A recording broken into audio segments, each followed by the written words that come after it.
So at the moment, it's all plans, it's all contingencies, it's all things that we may have to do. So what we have planned in the case of a no-deal Brexit is to, in the first instance, just to cover the costs for our customers, so our goods don't cost any more to them.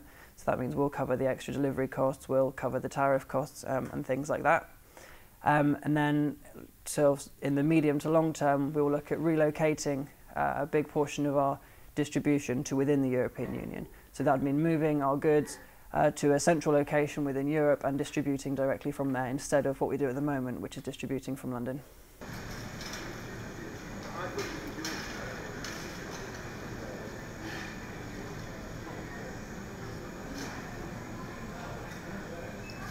The flamingo ones.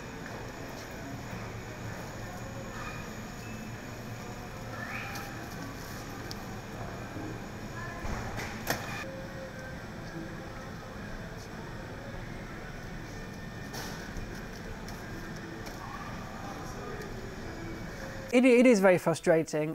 We were expecting some kind of decision in December, a sort of deal or no deal. We thought we knew what was going to happen on the 29th of March, and at that point we were ready to say to put our contingency plan into effect. We were ready to do that in December, but since we didn't know what was going to happen, no decision was made. We had to hold off on those plans. So now, if we do have to put our contingency plan into action, it'll be after the 29th of March, which will actually make the whole thing a lot more difficult.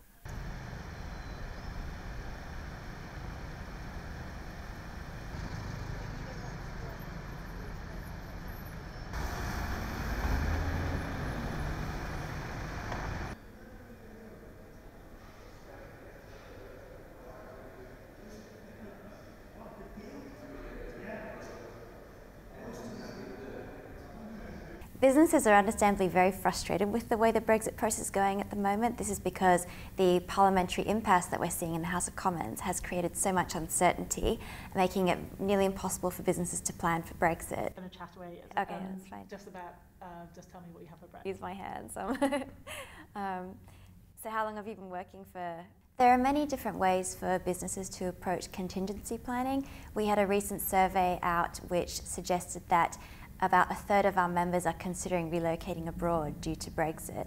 Now, this is a mix of large businesses and small business, which shows the huge impact that Brexit will have on UK companies trading with the EU.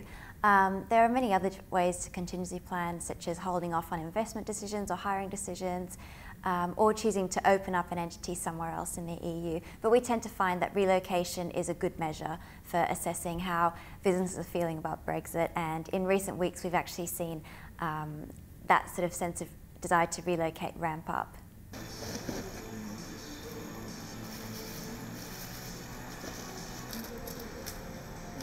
I've learned many a skill doing it.